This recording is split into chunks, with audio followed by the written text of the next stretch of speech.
मेष राशि वालों, जीवन में यदि आप तरक्की करना चाहते हैं, सफल होना चाहते हैं, ग्रह पीड़ा से बचना चाहते हैं, तांत्रिक क्रियाओं के प्रभाव से बचना चाहते हैं, काला जादू से बचना चाहते हैं, घर के सुख समृद्धि चाहते हैं, घर में नकारात्मक ऊर्जा जो बैठा है उसे दूर भगाना चाहते हैं, तो ये वीडियो पूरा देखिएगा। ये चैत्र नवरात्र का जो समय है, आप मेरी इन बातों को समझेंगे, मानेंगे तो आपको 1000 गुना ज़्यादा फल, ज़्यादा फायदा प्राप्त होगा। क्योंकि ये जो चैत्र नवरात्र का समय होता है, इस समय इन बातों को जो लोग नहीं मानते हैं वो तो बहुत बुरे स्थिति में फंसते ही हैं, यहाँ तक कि तबाह बर्बाद भी हो जाते हैं। इसका मुख्य कारण क्या है वो भी बताएंगे। कलश स्थापना कब होगा, कौन जो नहीं करना चाहते हैं, जिनके घर में नहीं हो रहा है चैत्र नवरात्र, वो क्या करें, जिनके घर में हो रहा है वो क्या करें, सब बताएंगे। लेकिन मेरा आपसे छोटा सा अनुरोध है, यदि आप चाहते हैं कि डेली राशिफल आपको मिलता रहे, नई नई जानकारी आपको मिलता रहे, तो इस चैनल को सब्सक्राइब भी ज़रूर कर लीजिएगा, जिससे कि हमेशा आपको नई जानकारी, महत्वपूर्ण जानकारी मिलता रहेगा। तो मित्रों, सबसे पहले तो आपको बता दें कि आप चैत्र नवरात्र यदि कर रहे हैं तो बहुत अच्छी बात है, नहीं कर रहे हैं तो भी आप ये वीडियो देखिए, समझिए। जो लोग चैत्र नवरात्र नहीं कर रहे हैं वो भी समझ लीजिए, क्योंकि चैत्र नवरात्र जो 19 मार्च दिन गुरुवार को प्रारंभ होगा, ऐसा समय होता है चैत्र नवरात्र के। जो लोग नवरात्र करते हैं उनके जीवन में बड़े बड़े संकट, विघ्न, बाधाएं, दरिद्रता, गरीबी सब मिट जाते हैं। और ऐसे समय में सतर्क भी रहना चाहिए, क्योंकि तांत्रिक क्रियाएं आसपास के लोग, काला जादू आसपास के लोग करते हैं। ऐसे समय में भूत प्रेत, पिशाच और भी कई तरह के जो नकारात्मक ऊर्जा है वो बहुत एक्टिव भी रहता है। जो लोग नहीं कर रहे हैं चैत्र नवरात्र, वो ये ध्यान रखें कि आप भी, क्योंकि माँ दुर्गा का आगमन पृथ्वी पर हो जाता है और 9 दिनों तक माँ दुर्गा भ्रमण करती है। और जिनके घर में नवरात्र नहीं हो रहा है उनके घर भी जाती है, लेकिन तभी जाती है जो लोग, जिनके घर में शुद्धता, पवित्रता का ध्यान रखा जाता है। साथ ही साथ कलह विवाद, झगड़े नहीं होते हैं, लहसुन प्याज, तामसिक और बहुत ज़्यादा दुर्गंधित चीज़ों का प्रयोग नहीं किया जाता है, यानी लहसुन प्याज, नॉनवेज, ये सब बंद हो जाता है। शुद्ध और पवित्र जो लोग रहते हैं उनके घर में माँ का आगमन होता है। अब जब आपके घर में माँ का आगमन होता है, थोड़ा सा भी पूजा होते रहता है, तो समझिए घर आपका अच्छा हो गया। इसलिए आप इन सब बातों का ध्यान रखिएगा। जब नवरात्र आप कर रहे हैं तो बहुत अच्छी बात है, नहीं कर रहे हैं तो आपको बता दें कि आप कम से कम पहला दिन और 8वां दिन, यानी प्रथम और अष्टमी के दिन, दोनों दिन कम से कम श्रद्धापूर्वक माता का ध्यान करें। संभव हो तो फास्टिंग रखें, ना संभव हो तो कम से कम मंदिर जाएं। मंदिर भी नहीं जा सकते हैं तो बैठकर कम से कम पूजा पाठ घर में ही जरूर करें। माँ का प्रतिमा, फोटो रखकर शुद्ध पवित्र घर को करके धूप, दीप और दीपक जरूर जलाइए, ये याद रखिएगा। बहुत लोग तो अखंड ज्योति जलाते हैं, लेकिन एक दावे के साथ आपको बता दें, जिस घर में 9 दिनों तक अखंड ज्योत जल जाता है और उसमें भी नवरात्र होता है, तो हम ये दावे के साथ कह सकते हैं कि उस घर में कभी भी किसी तरह का भी बड़े परेशानी जो होते हैं वो छोटे परेशानी बनकर आते हैं। क्योंकि परेशानी जब तक आपके पास नहीं आएंगे तब तक आप समय को नहीं समझेंगे, इसलिए परेशानी आती है, लेकिन बहुत छोटे हो जाते हैं। और आपको बता दें कि आपके ऊपर शनि की 7.5 भी चल रही है, तो 7.5 भी चल रही है तो वो तो प्रभावित आपको करेगा।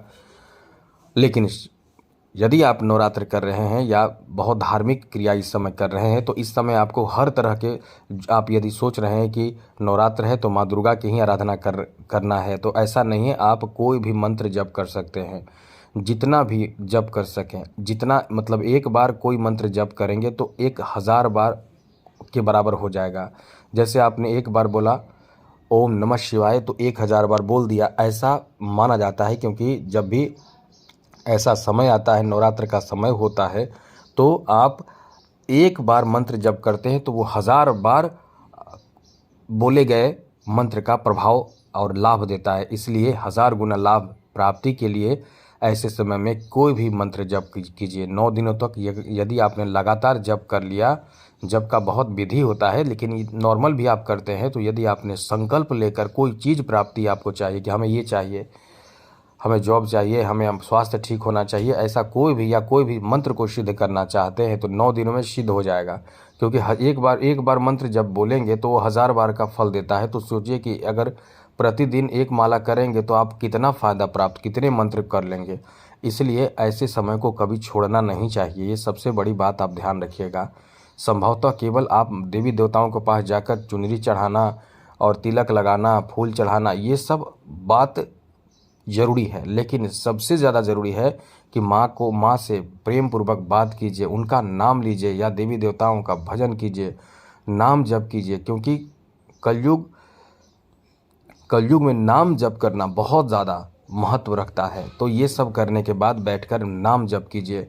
आपको बता दें कि 19 मार्च को अगर कलश स्थापना करना चाहते हैं तो 19 मार्च को सुबह 6:52 से शुभ समय प्रारंभ हो रहा है और अंत होगा 20 मार्च को सुबह 4:52 पर। तो ये तो नवरात्र का समय है जहां आप कभी भी पूरे दिन कह सकते हैं कि कलश स्थापना कर सकते हैं। लेकिन यदि आप शुभ समय चाहते हैं तो शुभ समय सुबह 6:52 से लेकर 7:43 के बीच है।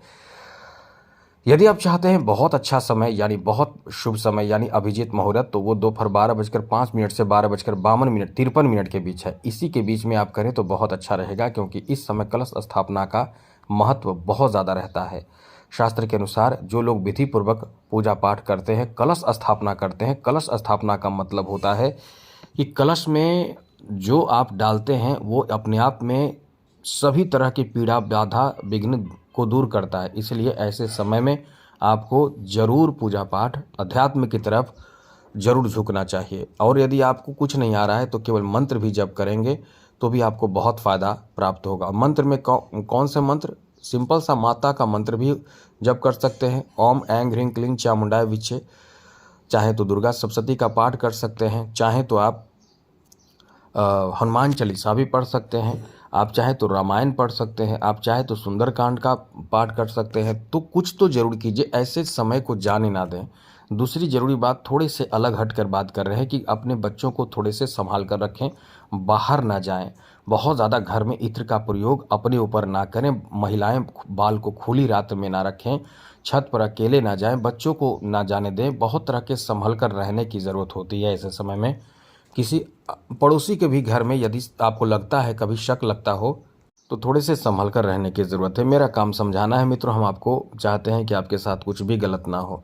और यदि आपको लगता है कि शनि से बहुत ज़्यादा पीड़ित हैं जिस कारण से, तो आप शनि का भी मंत्र जप कर सकते हैं। 9 ग्रह मंत्र आता है, 2 लाइन का मंत्र है, 9 ग्रह मंत्र जप कर सकते हैं। इससे 9 ग्रह शांत आपका होगा। तो नवरात्रि में ये सब जरूर करें और संभव हो तो दान करें। किसी असहाय मजबूर को आप भोजन करा दें, वस्त्र पहना दें, ऐसा कुछ कर सकते हैं। और घर को शुद्ध पवित्र जरूर रखें। उपवास रखना हो तो भी जरूर रखें, उपवास करके नाम जप करें तो ये जीवन में सब कुछ आपका ठीक होने लगता है। और मंत्र का भी जप करें तो सुख, समृद्धि, शांति आपको मिलेगा। तो ये सब समझ लें, समय को ना गंवाएं। ये याद रखिएगा मेरी इन बातों को। कहीं ना कहीं एक बात और विशेष रूप से बता दें कि किसी को ना बताएं कि आप किस लिए पूजा कर रहे हैं, आपका उद्देश्य क्या है, आप क्या मांग रहे हैं, ये ना बताएं। एकदम गुप्त रखना चाहिए, ये चीज़ याद रखिएगा। तो आज के लिए इतना ही। चैनल सब्सक्राइब रखिएगा। जय माता दी, राधे कृष्णा, ओम नमः शिवाय।